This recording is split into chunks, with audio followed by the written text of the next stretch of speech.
The fluorescent lights above the kitchen flickered with their usual tired rhythm as I scrubbed at a wine stain that had already set into the white tablecloth. My fingers were raw, pruned from hours submerged in scalding water and harsh detergent.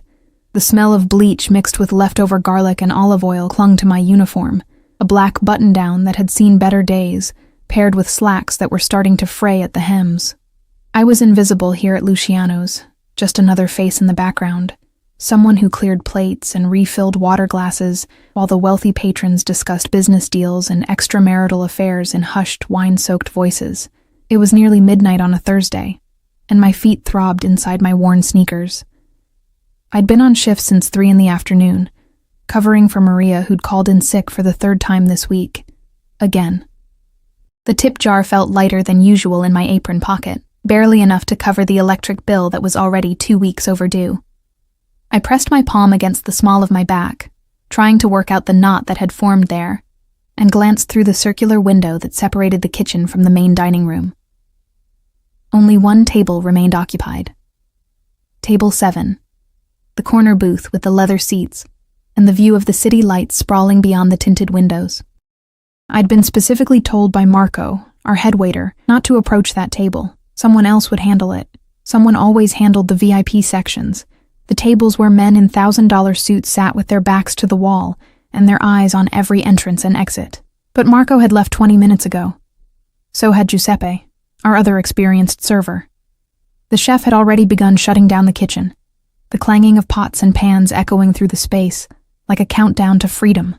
I wanted nothing more than to clock out, walk the 6 blocks to my studio apartment, and collapse into bed without even bothering to shower. I pushed through the swinging door, the tray of cleaned silverware balanced against my hip. The dining room felt different at this hour, quieter, more intimate. The candlelight cast long shadows across the walls, and the soft jazz that had been playing all evening had shifted to something slower, more melancholic, a saxophone weeping through invisible speakers. I tried not to look at table 7 as I began my closing routine, but it was impossible not to notice them. 3 men, all dressed in dark suits that probably cost more than I made in 6 months. They sat in a configuration I recognized from movies, 2 facing the entrance, one with his back to the wall. That one commanded the space without moving. Even from across the room, I could feel the weight of his presence, the way the air seemed denser around him. I busied myself with straightening chairs, collecting forgotten napkins, anything to avoid drawing attention. My manager, Vincent, had been explicit during my first week. You see the men at table 7? You pretend you don't. You hear conversations? You forget them immediately? You understand? I'd understood. I needed this job too desperately to ask questions. The sound of a chair scraping against marble made me freeze. I glanced up involuntarily and immediately regretted it. He was standing. The man who'd been sitting with his back to the wall had risen from his seat, and I realized with uncomfortable clarity that I'd been wrong about the power dynamic. The 2 men facing the entrance weren't his equals. They were his shadows, his guards. And he was looking directly at me. My heart stuttered in my chest. I dropped my gaze immediately, focusing on the napkin in my hands as if it were the most fascinating object I'd ever encountered. Maybe if I didn't make eye contact, he'd forget I existed. Maybe I could just finish cleaning and slip away into the kitchen, out the back door, into the relative safety of the night. Excuse me. The voice cut through the jazz music like a blade through silk, smooth, controlled, and absolutely impossible to ignore. It carried an accent I couldn't quite place, something European that had been softened by years in America, but never fully erased. I felt it more than heard it, a vibration that traveled down my spine and settled somewhere in my stomach. I looked up slowly, my fingers tightening around the napkin. He'd taken several steps toward me, and I could see him clearly now in the candlelight. Tall, over 6 feet easily, with dark hair that was precisely styled in a way that probably required a barber who charged more per hour than I made in a day. His suit was charcoal gray, fitted perfectly to broad shoulders that tapered to a narrow waist. But it was his face that made my breath catch. Sharp cheekbones, a strong jaw shadowed with stubble, and eyes so dark they appeared black in the dim lighting. Eyes that were currently fixed on me with an intensity that made me want to take a step backward. I didn't. Something in his stance suggested that running would be the wrong move entirely. "I'm sorry, sir," I managed, my voice coming out smaller than I'd intended. We're closing. The kitchen is all ready. I can see that. He moved closer, each step deliberate and unhurried. He smelled expensive. Not cologne exactly, but something more subtle. Leather and smoke, and something sharp like winter air. You're alone. It wasn't a question.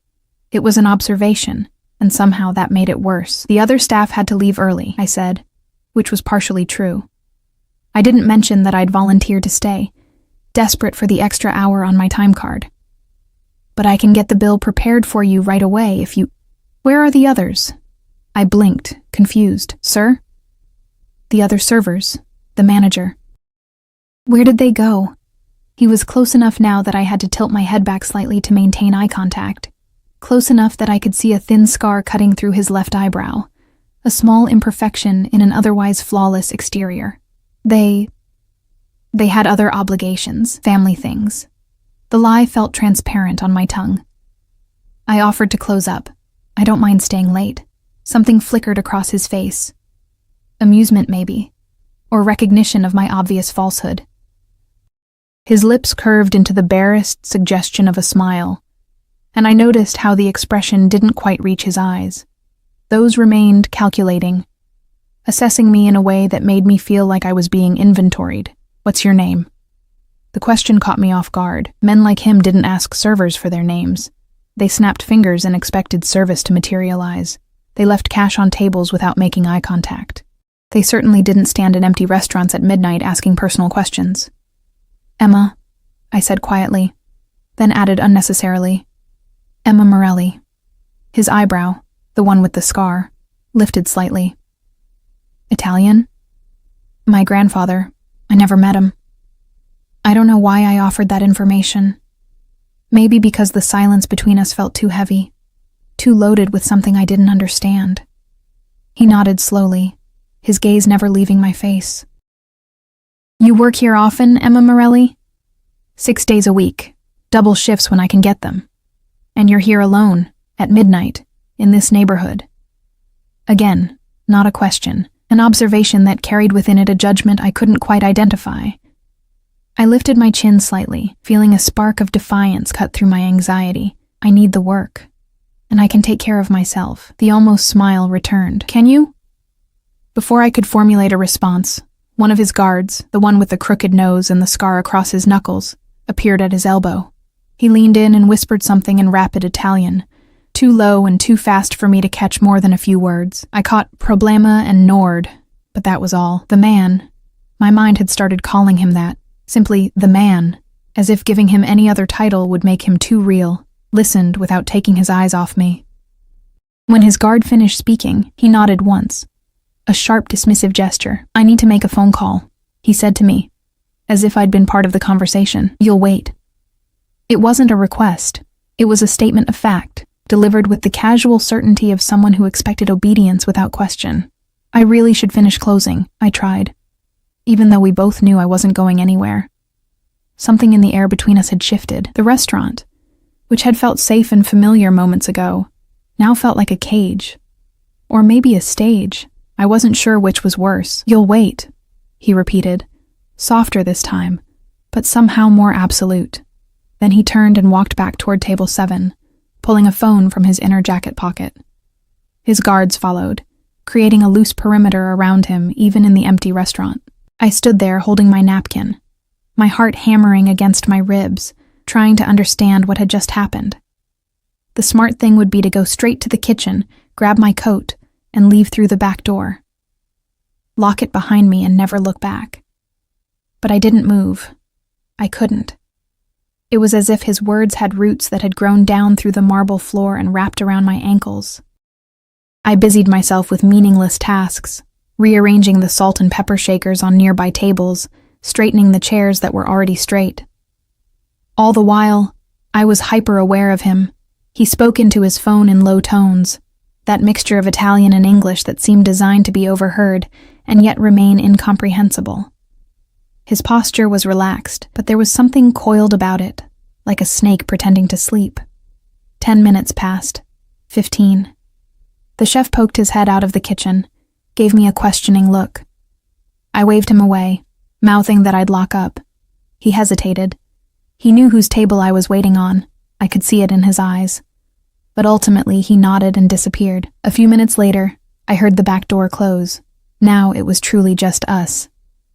Me and 3 men who radiated danger like other people radiated warmth. The man ended his call and slipped the phone back into his jacket. He said something to his guards, who both stood immediately. For a moment, I thought they were all leaving. Relief and something else. Something I didn't want to examine too closely. Flooded through me. But the guards moved toward the entrance instead, taking up positions on either side of the door, watching the street outside, not leaving. Securing the perimeter. The man remained seated, and now he was looking at me again with that same unwavering intensity. Come here. My feet moved before my brain could intervene, carrying me across the dining room toward table 7.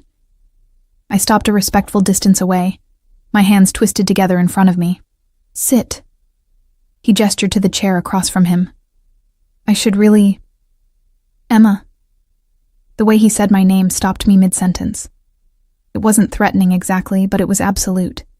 Sit, please. The please was an afterthought, a concession to social norms that we both knew were already shattered. I sat. Up close, he was even more striking. The candlelight caught the planes of his face, creating shadows that made him look like something carved from marble. Dangerous beauty, the kind that belonged in museums behind velvet ropes and security cameras. You're afraid, he observed. Should I be? He considered this, his head tilting slightly. That depends on who you ask. I'm asking you. The corner of his mouth twitched. No. You shouldn't be afraid. Not of me. The distinction wasn't lost on me. Not of him, but maybe of the world he inhabited. The world that required armed guards and midnight phone calls and the kind of power that made managers warn their staff not to make eye contact. Why am I here? I asked quietly. Why did you ask me to stay? He leaned forward slightly, his hands folded on the table. Beautiful hands, I noticed. Long fingers, manicured nails, a silver ring on his right index finger engraved with something I couldn't make out in the dim light. Because, he said slowly, you made a mistake. My stomach dropped. What? Earlier tonight, you brought bread to this table. His eyes never left mine. Do you remember? I did, vaguely. Marco had been in the kitchen arguing with the chef about a burned risotto, and a basket of bread had been sitting on the counter. I'd grabbed it and brought it to table 7 without thinking, just trying to keep things moving. Yes. I'm sorry if that was... You picked up a piece of paper, he continued, his voice still gentle, still terrifying. It had fallen from my jacket onto the floor. You picked it up and placed it on the table without reading it.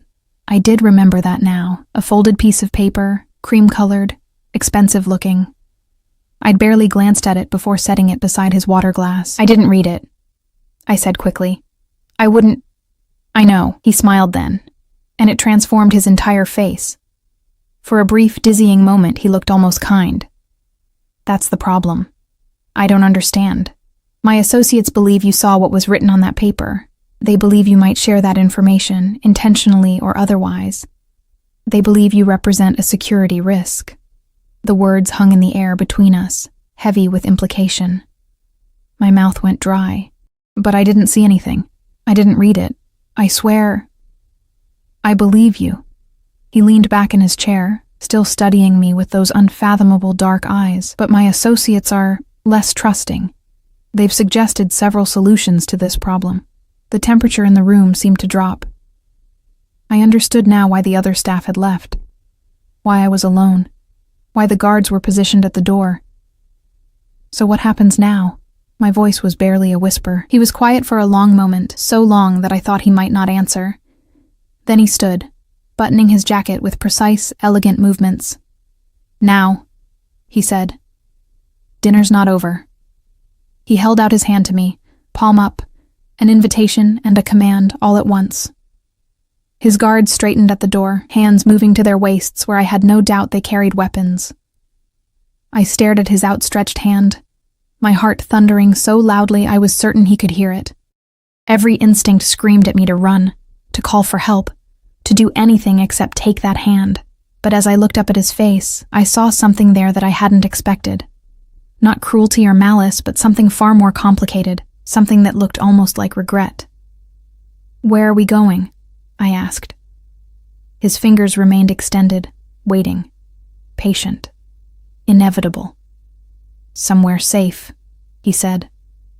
Then quieter, "I promise you, Emma, I won't let anything happen to you." And despite everything, despite the fear and the confusion and the very obvious danger, I believed him. Or maybe I just wanted to. Maybe in that moment, with exhaustion weighing down my bones and loneliness echoing in my chest, the idea of someone making promises to me, even dangerous ones, was too seductive to resist. I placed my trembling hand in his. His fingers closed around mine, warm and firm, and I felt the world as I knew it fall away. He pulled me gently to my feet, and I noticed for the first time how small I was next to him, how fragile I must appear in my stained uniform and worn shoes. One of the guards stepped forward, holding out a long black coat. The man took it and draped it around my shoulders with surprising gentleness. "It's cold outside," he explained, as if that were the most pressing concern, as if my entire life hadn't just pivoted on an axis I didn't understand. He kept my hand in his as he led me toward the door. His grip was unbreakable, but not painful. Possessive. The guards fell into formation around us, and I caught a glimpse of my reflection in the restaurant's window as we passed. I looked small and lost inside his coat, my face pale and my eyes too wide. I looked like someone being led into a fairy tale, the kind where the girl doesn't know if she's being rescued or captured until the very last page. The door opened onto the night, and a black SUV with tinted windows idled at the curb, exhaust forming clouds in the cold air. A driver stood beside it, his face carefully blank. As the man guided me toward the vehicle, his thumb traced a small circle on the back of my hand. The gesture was so intimate, so unexpected, that I stumbled slightly. He caught me immediately, his other arm coming around my waist to steady me. For just a moment, his face was very close to mine, and I could see gold flecks in those dark eyes I thought were black. "Careful," he murmured. Then he was helping me into the SUV, sliding in beside me, his guards taking positions in the front and in a second vehicle that materialized from the shadows. The door closed with a solid final thunk.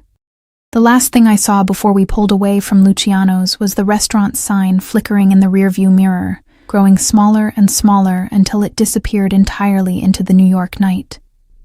The leather seat beneath me was soft, expensive, nothing like the cracked vinyl of the subway cars I rode every day. The interior of the SUV smelled like new car, and that same scent I'd noticed on him. Leather and smoke and winter. A partition separated us from the driver and the guard in the passenger seat, offering an illusion of privacy that somehow felt more dangerous than exposure. He sat beside me, not touching, but close enough that I could feel the heat radiating from his body. His presence filled the confined space, made the air feel thinner. I kept my hands folded in my lap, his coat still draped around my shoulders like a claim. "Where are we going?" I asked again, trying to keep my voice steady. "My home." He was looking out the window, watching the city slide past in streaks of neon and shadow. "You'll stay there tonight. I can't just... I have work tomorrow. You're not going back to Luciano's." He turned to face me, and in the passing streetlights, his features shifted between shadow and illumination. "You're not going back to your apartment either." "Not yet." My chest tightened. "You know where I live?" "Emma." He said my name like he was tasting it, deciding if he liked the flavor. "I know everything about you. Your address on Bleecker Street, 3rd floor, apartment 3C. The window that doesn't lock properly, the landlord who won't fix your heating, your student loans from NYU, where you dropped out 2 years ago when your mother got sick, the medical bills you're still paying off even though she died 8 months ago." Each fact felt like a hand closing around my throat. I pressed myself against the door, my fingers finding the handle. Locked. Of course it was locked. Why would you... I couldn't finish the sentence. The implications were too vast, too terrifying, because the moment you touched that paper, you became my responsibility. His voice remained calm, almost gentle, which somehow made it worse. "My people ran a background check within an hour. They wanted to know if you were a plant, an informant, a threat. They wanted to know everything, and what did they find? The question came out bitter, sharp. A broke waitress with a dead mother and too many bills? Very threatening. They found someone alone, vulnerable. Someone who works herself to exhaustion in a restaurant where dangerous men conduct business. Someone no one would miss if she disappeared. He leaned closer, and I could see my reflection in his dark eyes. They found an easy solution to their problem. My breath caught. And you? I found something different. His hand moved, not touching me but resting on the seat between us. An offering. An option. I found someone who picked up a stranger's paper and didn't read it because it wasn't hers to read. Someone with integrity in a world that usually beats that out of people. Someone worth protecting. From your own people, yes. No hesitation. No shame. We drove in silence for a while. The city changed around us, the cramped streets of my neighborhood giving way to wider avenues, taller buildings. We were heading uptown, toward the part of Manhattan I only saw in movies. What was on the paper? I finally asked. He smiled, but there was no humor in it. Names, dates, the kind of information that could get a lot of people killed or arrested, depending on who found it first. So I stopped myself, suddenly aware that knowing too much could be its own death sentence. You can say it, Emma. I won't be offended. He shifted in his seat, angling his body toward mine. I'm what you think I am, what your manager warned you about on your first day, what the chef whispers about after his fourth glass of wine, what the other servers pretend not to see when they collect payment in cash from my table. A criminal. The word felt childish, inadequate. A businessman, he corrected, his tone almost amused. The nature of my business is simply different from most. The SUV turned onto a tree-lined street that looked like it belonged in a different city entirely. Brownstones with pristine facades, doormen in uniform, street lamps that actually worked. We pulled up in front of a building that took up half the block, all glass and steel and obvious wealth. The guard in front exited first, scanning the street with practiced efficiency. Then he opened my door, and suddenly the November air hit me, colder than I remembered. I clutched the coat tighter around my shoulders. The man, I still didn't know his name, I realized, emerged from the other side, buttoning his jacket. He moved around the vehicle and appeared at my side, offering his hand again. This time, I took it without hesitation. I wasn't sure what that said about me. This way. He kept my hand in his as we walked toward the building's entrance. The doorman, an older man with silver hair and sharp eyes, nodded at us. Good evening, Mr. D'Angelo. Finally, a name to attach to the face. Though somehow, hearing it made everything more real, more terrifying. The lobby was all marble and mirrors, the kind of space designed to make you feel small. My worn sneakers squeaked against the polished floor, the sound echoing embarrassingly. I caught sight of myself in one of the mirrors, disheveled and exhausted in my stained uniform, completely out of place next to D'Angelo's pressed suit and commanding presence. Top floor, he said to the elevator operator, another man in uniform who kept his eyes carefully forward.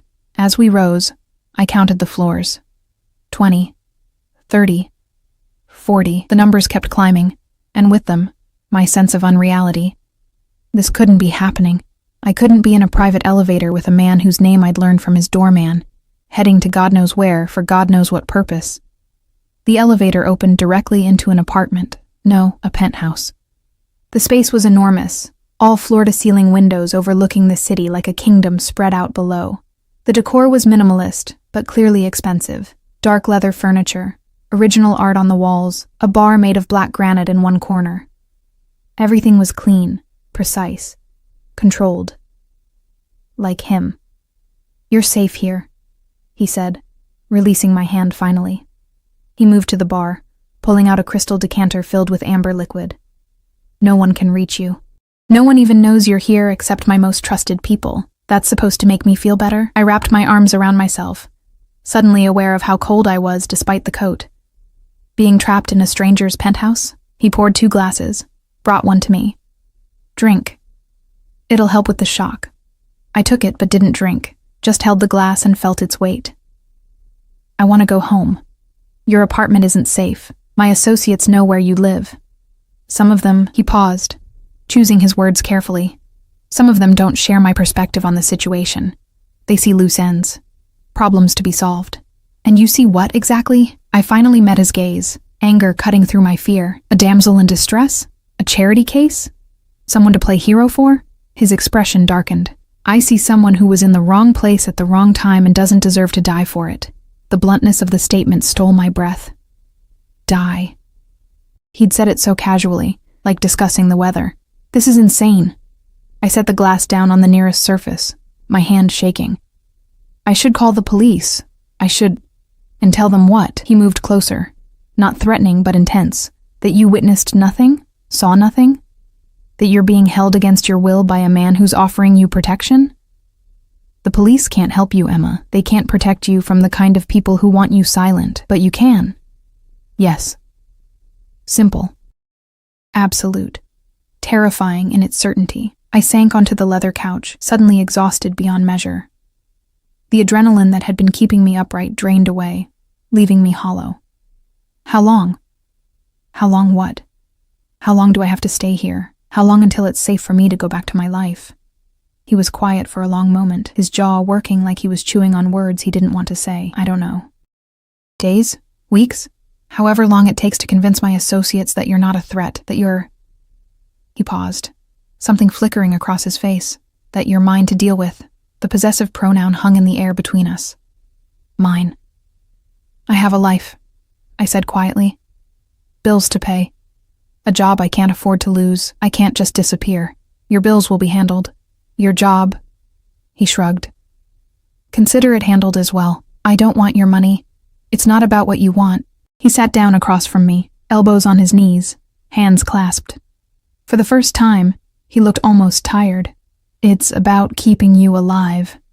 Everything else is secondary. I wanted to argue, to rage against the unfairness of it all. But looking at him, at the absolute conviction in his dark eyes, I knew it would be pointless. Something had shifted tonight, some cosmic gear had turned, and I'd been caught in its teeth. What's your first name? I asked instead. He blinked, clearly not expecting the question. Dante. Dante D'Angelo. I tested the name, found it fit him perfectly, beautiful and dangerous. That's very Italian. My grandfather. I never met him either. The echo of my earlier words was intentional. A small bridge across the vast distance between us. Despite everything, I almost smiled. Almost. A phone buzzed. He pulled it from his pocket, glanced at the screen, and his expression hardened. I need to take this. Stay here. He walked toward the windows, speaking in rapid Italian. I caught a few words. Problema still. And what sounded like a name. His posture changed as he listened, becoming rigid. Controlled fury barely leashed. I took the opportunity to look around more carefully. Everything in this space was expensive, but it was also strangely impersonal. No photos, no mementos, nothing that suggested anyone actually lived here. It could have been a hotel suite, beautifully appointed but ultimately hollow. Except for one thing. On the bar, partially hidden behind the decanter, was a small frame. I stood and moved closer, careful not to draw Dante's attention. The photo was old, the colors slightly faded. A young boy, maybe 10, standing next to an older man with his hand on the boy's shoulder. They had the same dark eyes, the same sharp features, both unsmiling, both already carrying shadows. My father. I jumped. I hadn't heard him approach. He was standing behind me, close enough that I could feel his breath on my hair. You look like him, I said. I know. He reached past me and turned the frame face down with deliberate care. He died when I was 12, betrayed by someone he trusted. The weight of that statement settled over us. This was why he understood loose ends and security risks, why he saw threats in shadows and kept guards at every door. He'd learned young that trust was a luxury that could kill you. I'm sorry, I said quietly. Don't be. It taught me everything I needed to know about this life. He turned me to face him, his hands gentle on my shoulders. It taught me that protection is the only real currency. Power means nothing if you can't keep safe what matters to you. And I matter? The the question came out smaller than I intended. To you? His thumb traced along my collarbone, just above where his coat draped over my shoulders. The touch was feather-light, but I felt it everywhere. You picked up a piece of paper, something so small, so insignificant. You could have read it. You could have ignored it. You could have done anything except what you did, which was treat it with care, with respect, even though you had no idea what it was. That kind of integrity. He paused, his eyes searching my face. Yes, Emma, you matter. My heart hammered against my ribs. This close, I could see the flecks of gold in his dark eyes, could smell that intoxicating scent of leather and smoke, could feel the heat of his body like a physical force. This is crazy, I whispered. I know. I don't even know you. You know enough. His hand moved to my face, cupping my jaw with a gentleness that seemed at odds with everything else about him. You know I'm dangerous. You know I'm not a good man. You know you should run from me. Then why aren't I running? His smile was slow, predatory, beautiful. Because you're tired of being invisible. Tired of working yourself to death for people who don't even know your name. Tired of being alone in a city that eats people like you alive. His thumb brushed across my lower lip. Because for the first time in a very long time, someone sees you, Emma Morelli. And that's more intoxicating than any amount of fear. He was right, and I hated him for it. Hated how easily he'd read me. How accurately he'd diagnosed the loneliness that had been eating me from the inside out since my mother died, since before that, maybe. I should hate you, I said. You probably should. You've kidnapped me. I've protected you. His other hand came up, framing my face between his palms. There's a difference. Is there? Instead of answering, he leaned down slowly, giving me every opportunity to pull away. I didn't. I stayed frozen, caught between terror and something else entirely, as his lips brushed against mine. The kiss was soft, questioning, almost reverent. Nothing like I expected from a man like him. It tasted like whiskey and danger, and promises that would probably destroy me. When he pulled back, his eyes were darker than ever. Get some rest, he said, his voice rougher than before. Tomorrow, we'll figure out what comes next. He stepped away, leaving me cold and confused and aching in ways I didn't want to examine. The bedroom is through there. Everything you need is in the closet. Clothes, toiletries, they should fit. How could you possibly? I had someone pick them up while we were driving. Your sizes were easy enough to obtain. He said it like it was normal, like having the resources to outfit a stranger in an hour was nothing remarkable. I wanted to argue, to assert some kind of independence, but exhaustion dragged at my bones, and the thought of a real bed, safety, even temporary peace, was too tempting. Dante, I said as he turned to leave. He paused, looking back over his shoulder. What happens if your people don't agree? If they don't accept me as your responsibility? His expression went cold, arctic, terrifying. Then they'll learn what happens when someone tries to take what's mine. The words should have frightened me. They did frighten me. But they also sent a thrill down my spine that I refused to acknowledge. He left, disappearing into another part of the penthouse, and I stood alone in the vast living room, touching my lips where his had been, wondering what I'd become in the span of a single night. The bedroom was as impersonal as the rest of the space, but the bed looked like heaven. I found the closet he'd mentioned, full of clothes in my exact size, from jeans to dresses to pajamas that were softer than anything I'd ever owned. It should have been creepy. It was creepy, but it was also intoxicating, just like he'd said. Being seen, being cared for, even by someone dangerous. I changed into the pajamas, washed my face in the marble bathroom, and crawled between sheets that probably cost more than my monthly rent. The city glittered beyond the windows, millions of lights in the darkness. I should have been planning my escape, should have been terrified, should have been a lot of things. Instead, I lay there thinking about dark eyes and gentle hands, and the way he'd said my name like it meant something. Sleep took me under like a wave, and I dreamed of shadows and smoke, and a cage made of silk. Sunlight woke me, sharp and insistent through windows I'd forgotten to cover. For a confused moment, I didn't recognize where I was, the ceiling too high, the sheets too soft, the silence too complete. Then memory crashed back like a wave. The restaurant, the paper, Dante's hand in mine, his kiss. I sat up quickly, my heart racing. The bedroom door was closed, but I could smell coffee brewing somewhere in the penthouse. The clothes from last night were gone, replaced by fresh ones laid out on a chair. Jeans, a cream-colored sweater, even undergarments in the right size. The attention to detail was unnerving. I dressed quickly, ran my fingers through my tangled hair, and ventured out into the living room. Morning light transformed the space, making it less ominous, but no less intimidating. The city sprawled beyond the windows, close enough to touch, but feeling impossibly distant.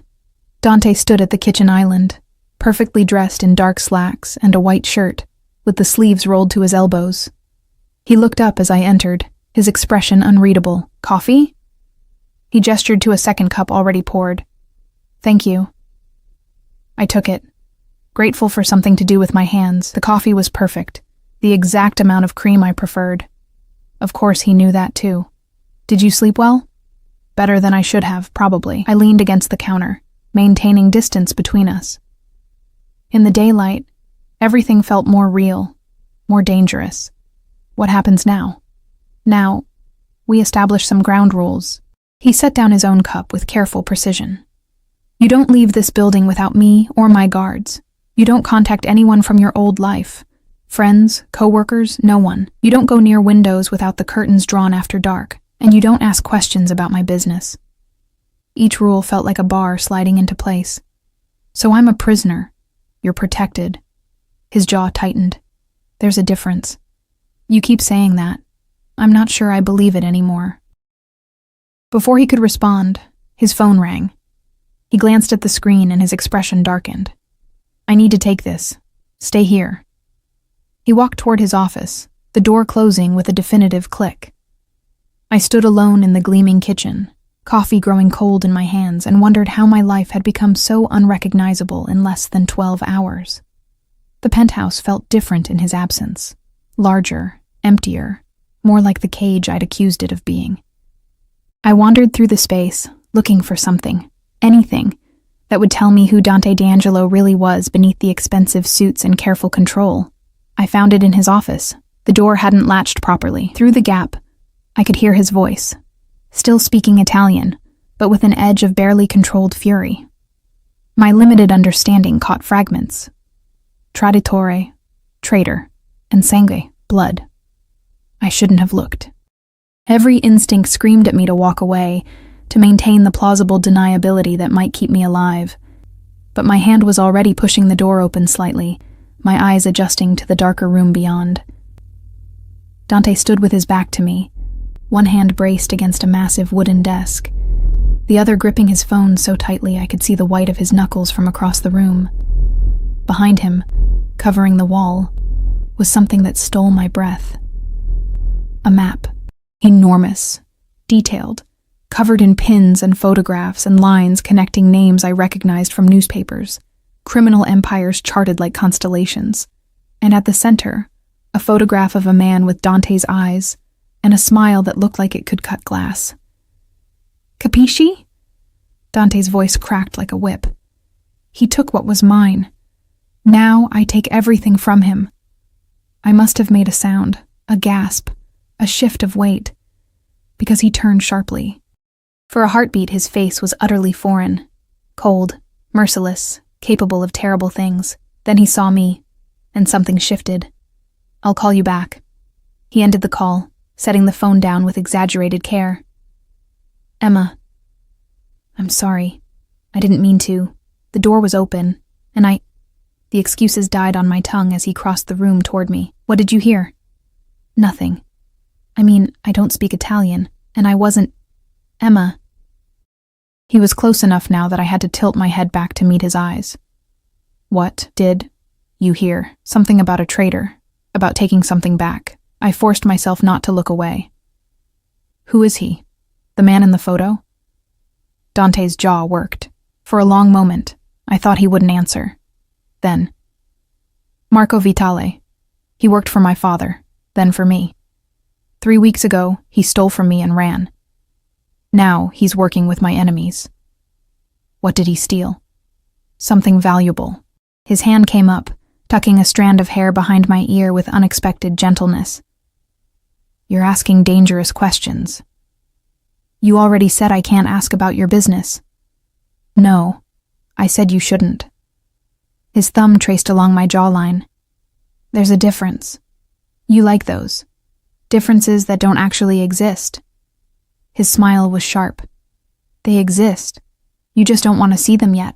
He glanced back at the map, his expression hardening. Marco didn't just steal money or product. He stole something personal, and he knew exactly how much it would hurt me. What was it? Information. Names of people I protect. Business partners. Family.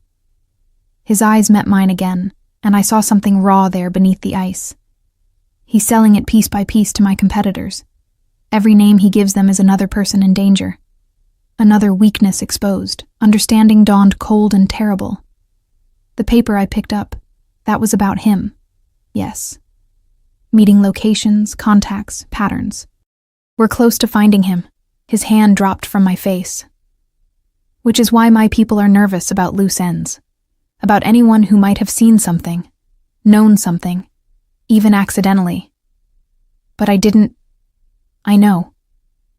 He stepped back, creating distance that felt like a wall. But they don't trust easily, not after Marco. They see betrayal in shadows now. I understood then, really understood, what he'd saved me from. Not just death, but the paranoid, methodical elimination of even the possibility of a threat. To men who'd been betrayed by one of their own. I was just another risk to be neutralized. How do we convince them? I asked quietly. We don't. I do.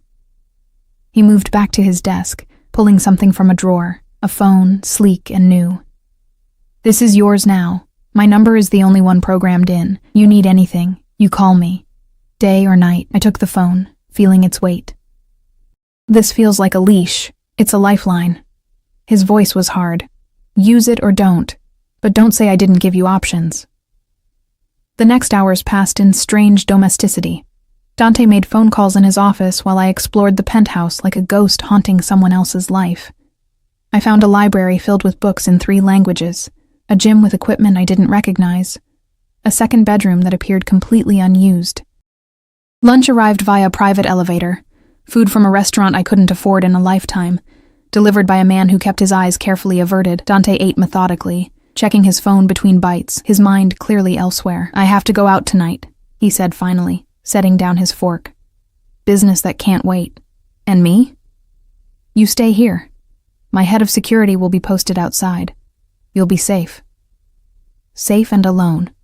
His eyes flashed. Would you prefer to come with me? To a meeting with men who might decide you're too much of a liability? Who might test whether I value your life over business relationships that go back decades? I fell silent, chastened. I didn't think so. He stood buttoning his jacket. This is how it has to be, Emma, for now. He left as the sun set, the city lights beginning to flicker on like stars.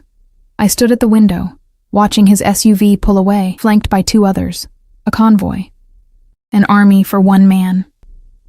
The penthouse felt vast without him. I tried to read, to watch television, to do anything but think about where he was and what he was doing, who he was becoming in my mind, not just my captor, but something more complicated, something dangerous. Near midnight, the phone he'd given me rang. I stared at it for 3 rings before answering. Emma. His voice was tight, controlled. I need you to listen carefully. My heart stuttered. What's wrong? Nothing. Everything's fine, but I need you to do something for me. A pause. Voices in the background speaking rapid Italian. Go to my bedroom. In the closet, there's a safe behind the shirts on the left side. The combination is your birthday, month, day, year. Inside is a red envelope. Bring it to the phone. I was already moving, my bare feet silent on the hardwood floors. Dante, what's happening? Just do it. Please. His bedroom was as impersonal as mine. All clean lines and neutral colors. The closet was enormous, filled with suits and shoes organized with military precision. I found the safe exactly where he said, my fingers shaking as I entered the numbers. The door swung open, Inside was money, stacks of it, a gun, several passports, and the red envelope. "I have it," I said, my voice barely steady. "Open it." Inside was a single photograph, a young woman, maybe my age, with dark hair and a bright smile, beautiful in an effortless way that made my chest ache. Behind her, partially visible, was Dante. Younger, less guarded, actually smiling. "Who is she?" I whispered. Her name was Julia. His voice cracked on the name just slightly. She was Marco's sister, and she was going to be my wife. The past tense hung heavy. Was. What happened to her? She died, 3 years ago. An accident that... He paused, collecting himself. An accident that maybe wasn't an accident. Marco blamed me. Said I should have protected her better, should have kept her away from this life. He was right. I sank onto the edge of his bed, the photograph trembling in my hands. "Why are you telling me this?" "Because the men I'm with tonight are asking questions about you, about why I'm protecting a stranger, about what you mean to me." His voice dropped lower, and I realized I don't have a good answer. Not one they'll accept. So what do we tell them? The truth. A breath, heavy with implication. That you remind me of her, that when I saw you in that restaurant, alone and working yourself to death, I saw what could have happened to Julia if she'd lived differently, and I couldn't... He stopped. "I couldn't let anything happen to you." Tears burned my eyes. "I'm not her, Dante. I know. Believe me, I know." A long pause. "But maybe that's why this matters. You're not her ghost. You're just... you. And that's somehow worse. Somehow more dangerous. To whom? To me." The admission hung between us, raw and unexpected. In the background, I heard someone call his name. "I have to go," he said. "Stay inside. Stay safe. I'll be home soon." Home. He'd said home. The call ended, leaving me alone with the photograph of a dead woman and the weight of understanding. This wasn't about the paper I'd picked up. It wasn't even about protecting me from his paranoid associates. It was about a man who'd lost someone and saw in me a chance at something. Redemption, maybe, or just the illusion of it, and I was caught in the gravity of his grief, pulled into an orbit I didn't understand and couldn't escape. I set the photograph back in the safe carefully, my hands still shaking, and wondered what it meant that I didn't want to escape. Not really. Not anymore. Dante returned near 3 a.m. I heard the elevator, the low murmur of voices, then the door to the penthouse opening and closing with careful quiet. I was still awake, curled on the couch with a book I hadn't been able to focus on for hours. He appeared in the doorway, jacket gone, shirt untucked, looking more disheveled than I'd ever seen him. There was blood on his knuckles. I was on my feet before I could think. "You're hurt." "It's not mine." He moved to the bar, poured 3 fingers of whiskey, downed it in one swallow. "You should be asleep." I was waiting. I crossed to him, reaching for his hand without thinking. He let me take it. Let me examine the split skin across his knuckles, the bruising already forming. "What happened?" "A disagreement. It's handled." He pulled his hand back gently. "You found the photograph." "Yes." I met his eyes. "You loved her." "I did." No hesitation. No shame. She was everything this world isn't. Kind, hopeful, clean. Being with her felt like absolution. His jaw tightened. And then she was gone, and I realized absolution isn't something people like me get to have. "People like you," I repeated. "You mean criminals? Killers?"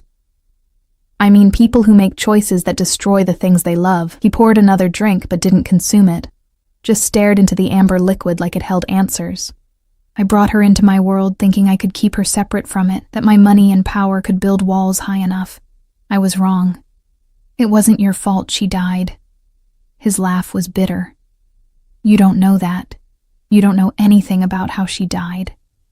"Then tell me." He looked at me for a long moment, something warring behind his eyes. Then he drained the second glass and set it down with careful precision.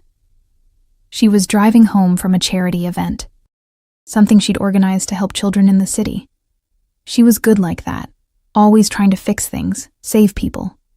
His voice went flat. Her brakes failed on the FDR drive. The car went into the river. By the time they pulled her out, she'd been underwater for 20 minutes. My chest constricted. Dante. The brake line had been cut, professionally, deliberately. He turned to face me fully. Marco was the first person at the scene. He pulled her body from the car himself. He was screaming about how I'd killed her, how my enemies had taken her because I couldn't protect what was mine. And he was right. So he turned against you, not immediately. That came later, after the grief turned to rage, after he started seeing my face and remembering his sister's body. Dante moved closer, his presence overwhelming in the dim light. Tonight, my associates asked me why I care so much about keeping you alive, why I'm willing to risk my reputation, my relationships, everything I've built, for a waitress who saw nothing. What did you tell them? That you're under my protection, that anyone who touches you answers to me personally. His hand came up, cupping my face with startling gentleness. And that if they have a problem with that, they can take it up with me. Directly. The blood on your knuckles, that was someone taking it up with you? That was someone learning what happens when they question my decisions. His thumb brushed across my cheekbone. You're safe now, Emma. They've accepted that you're mine to handle. There was that word again. Mine. It should have angered me. Instead, heat pooled low in my stomach. For how long? I whispered. For as long as I say so. His eyes searched my face. Does that frighten you? Yes. Honesty felt like the only option between us. But not as much as it should. He leaned down slowly, giving me every chance to pull away. I didn't. This kiss was different from the first, hungrier, more desperate, carrying the weight of everything unsaid between us. I tasted whiskey and danger, and something that might have been need. When he pulled back, we were both breathing hard. You should go to bed, he said roughly, while I still have the control to let you. I should have listened, should have walked away, put distance between us, maintained whatever boundaries still existed. Instead, I heard myself ask, what if I don't want to go alone? His eyes went dark. Emma, I'm tired of being alone, tired of being invisible. You said that yourself. I stepped closer, closing the distance he'd created. Maybe I want to feel seen. Maybe I want to stop thinking for just one night. You don't know what you're asking. Then show me. For a heartbeat, he didn't move. Then his control shattered. His mouth crashed against mine, one hand tangling in my hair while the other pulled me flush against him. I gasped at the contact, at the solid heat of his body, and he took advantage, deepening the kiss until I couldn't remember why this was a bad idea. He lifted me easily, my legs wrapping around his waist as he carried me through the penthouse. Not to my room, to his. The door slammed behind us, and then we were falling onto his bed, all tangled limbs and desperate hands. Last chance. He growled against my throat. Tell me to stop. I pulled his shirt free from his pants, my hands finding the warm skin beneath. Don't stop. What followed was intense, consuming, everything I'd never let myself want. He was gentle and rough by turns, reading my body like a language he'd studied, learning what made me gasp and arch and forget my own name. And when it was over, when we lay tangled in sheets that smelled like him, I felt more alive than I had in years, also more terrified. Regrets? He asked quietly, his fingers tracing patterns on my bare shoulder. Ask me in the morning. He pulled me closer, tucking me against his chest. Stay. Sleep here tonight. I should have said no. Should have maintained some boundary, some piece of myself he didn't own. But his heartbeat was steady beneath my ear, and his arms felt like the safest place in the world, and I was so tired of being strong alone. Okay, I whispered. I felt him smile against my hair. Okay. I woke to an empty bed, and voices raised in anger somewhere in the penthouse. Dante's voice, controlled but lethal, and another man's, accented, aggressive, familiar in a way that made my skin crawl. I dressed quickly in one of Dante's shirts and my jeans from yesterday, following the sound to his office. The door was partially open, and through the gap I could see them. Dante behind his desk, and across from him, a man with graying hair and cold eyes that held nothing but contempt. She's a liability, the stranger was saying in English heavily accented with Italian. You think with your cock instead of your head, and it will get you killed like it got Julia killed. Dante's fist slammed on the desk. Don't speak her name. You've lost that right. I loved her more than you ever could. She was my blood, Marco. This was Marco Vitale. And you betrayed everything she believed in when you stole from me. Dante's voice was ice. When you sold out the family she considered her own. When you put innocent people in danger for your revenge. Innocent. Marco laughed, the sound sharp and cruel. There are no innocent people in your world, D'Angelo. Only those who haven't been caught yet. His eyes shifted, landing on me in the doorway. Like her. I froze, caught. Dante turned, his expression flickering from fury to concern in an instant. Emma, go back to the bedroom. No. Marco smiled, and it was nothing like Dante's rare expressions of warmth. This was all teeth and malice. Let her stay. Let her see what kind of man she's sleeping with. Marco. Dante's warning was clear. Did he tell you how Julia really died? How her brake line was cut by his enemies? How she drowned screaming his name, begging for help that never came? Marco took a step toward me. Did he tell you that 3 weeks later, he killed everyone involved? 17 men, Emma. He killed them himself, with his own hands, in ways that made hardened criminals weep. My stomach turned. I looked at Dante, saw the truth in his eyes. They took someone I loved, Dante said quietly. They paid the price. And what price will she pay? Marco gestured at me. When your enemies find out about her, when they realize the great Dante D'Angelo has another weakness to exploit, they won't touch her. Because you'll protect her? Marco's laugh was bitter. Like you protected Julia? Face it, D'Angelo. Everyone you love dies. It's what you do. It's who you are. Dante moved so fast I barely saw it. One moment he was behind the desk. The next he had Marco by the throat, pressed against the wall with enough force to crack the plaster. Get out, Dante snarled. Get out before I forget we have history, before I forget Julia would have wanted you alive. Marco's face was red, veins bulging, but he managed a smile. She's already dead, D'Angelo. And soon your new pet will be too.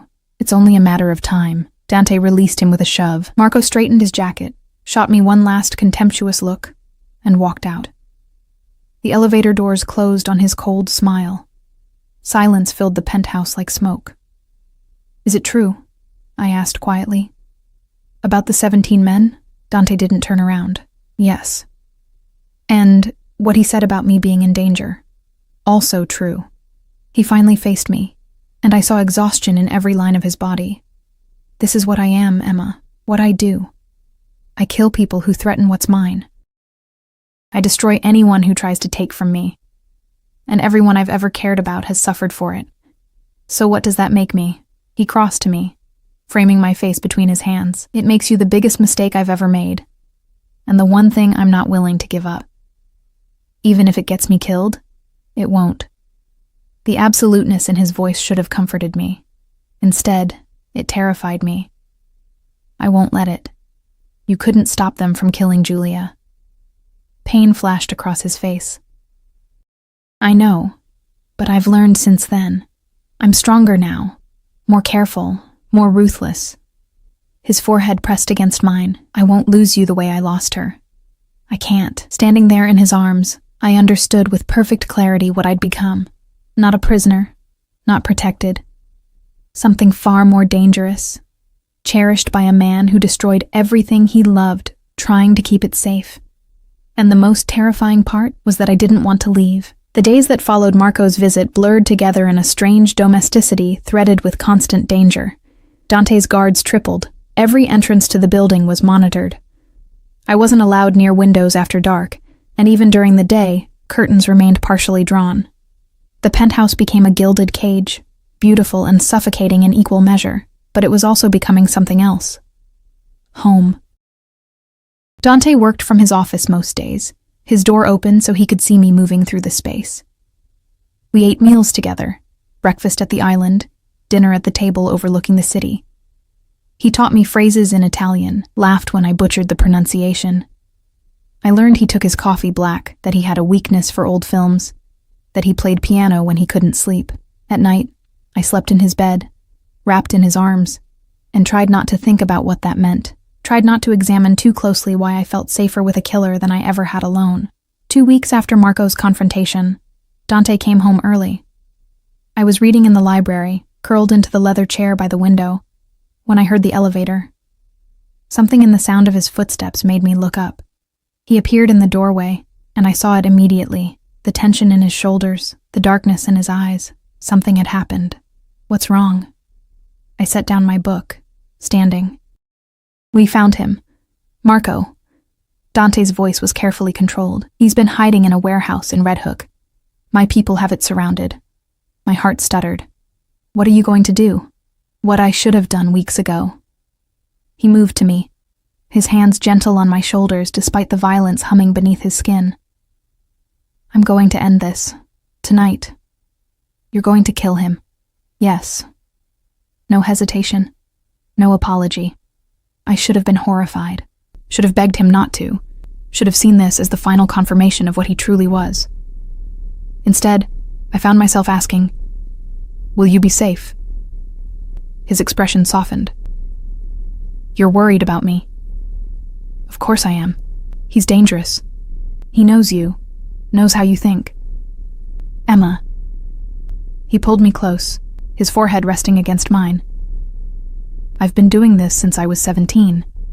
Marco is good, but I'm better. I'll come home to you. I promise. Don't make promises you can't keep. I always keep my promises to you.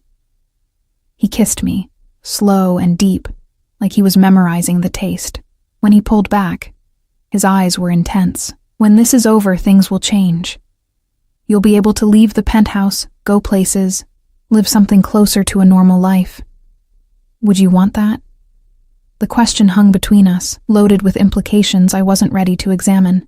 What are you asking me, Dante? I'm asking if you'd stay, not because you have to, not because it's safer, but because you want to. His thumb traced my lower lip. I'm asking if you could see a future here. With me. My breath caught. You're a criminal. You kill people. Your enemies would use me to hurt you. There's nothing normal about any of this. I know. A ghost of a smile. But I'm asking anyway. I thought about my old life. The studio apartment with broken heating. The endless shifts at Luciano's. The bone-deep loneliness that had consumed me since my mother died. I thought about these past weeks. The fear and the passion and the strange sense of being seen, truly seen, for the first time in my life. Ask me again, I whispered. When you come home. When this is really over. His smile was real this time, bright and devastating. I will. He kissed me once more, then stepped back, his expression shifting into something harder. The man who'd held me gently was replaced by the man who'd killed 17 people with his bare hands. Both were him. Both were real. Stay inside. Don't answer the door for anyone but my head of security. His name is Luca. You've seen him before, scarred face, gray at the temples. If anyone else tries to get in, there's a panic button in my bedroom closet, red behind the safe. Understood? Understood. He left, and the penthouse felt immediately colder. I tried to read, to watch television, to do anything but imagine what was happening in a warehouse across the city. But my mind conjured images I couldn't escape.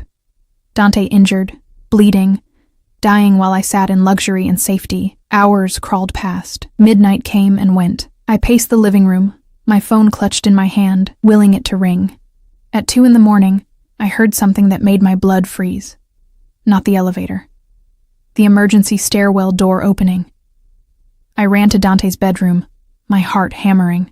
Found the panic button exactly where he'd said. My finger was an inch from pressing it when I heard the voice. Emma, it's Luca. Don't be afraid. I crept back to the living room. Luca stood just inside the penthouse, his face grim, his clothes spattered with what looked like blood. Behind him were 2 other guards I recognized, both looking equally serious. What happened? My voice came out thin. Where's Dante? He's fine. He's coming up now, but... Luca hesitated. He's bringing someone. I need you to stay calm. Before I could ask what he meant, the elevator doors opened. Dante emerged, his suit jacket gone, his shirt torn and bloodied, and behind him, barely standing, supported by 2 more guards, was Marco Vitale. Marco looked broken, one eye swollen shut, blood streaming from his nose and mouth, his expensive suit in tatters. But he was alive. "What?" I started. "Go to the bedroom," Dante said quietly, not harsh, but firm. "Please, Emma, you don't need to see this. You brought him here." The possessive slipped out before I could stop it. "I brought him here because I need him to understand something." Dante's eyes met mine, and then I'm letting him go. Marco laughed, the sound wet and painful. "Letting me go? To do what? Run again? You know I'll just..." He coughed, spitting blood. "I'll just come back. Keep coming until one of us is dead." "No, you won't." Dante moved to stand in front of him. "Because I'm going to give you something you want more than revenge. More than my death." Marco's one good eye narrowed. "There's nothing you have that I want." "Information." Dante pulled something from his pocket. A flash drive. "Everything I have on the people who killed Julia. Names, addresses, bank accounts, routines. Enough to destroy them completely." The room went silent. I saw understanding dawn on Marco's battered face, followed by suspicion. Why? Because Julia would have wanted her brother to live. Because she loved you, and somewhere beneath all this rage and grief, I still remember loving her enough to honor that. Dante's voice was rough, and because I'm tired, Marco. Tired of the cycle. Tired of revenge, creating more death. It ends tonight. You take this information, you do what you need to do with it, and then you disappear. You never come after me or mine again. We're done. Just like that? Marco's voice dripped with disbelief. "You expect me to believe you're just letting me walk away? I expect you to be smart enough to take the offer while it's on the table." Dante held out the flash drive. "Because if you don't, if you keep coming after me, I won't show mercy again, and next time, there won't be anything left of you to bury." Marco stared at the drive for a long moment.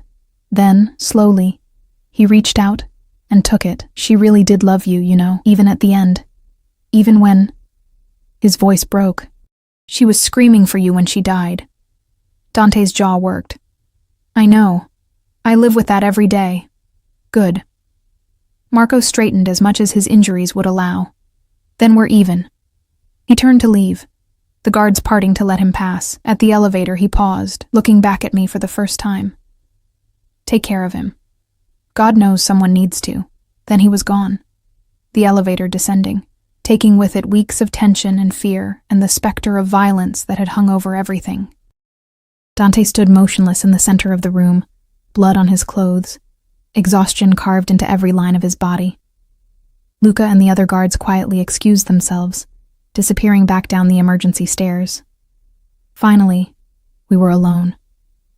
"You let him go," I said quietly. "I did." "Why?" He turned to face me, and I saw something in his expression I'd never seen before. Peace, maybe, or the beginning of it.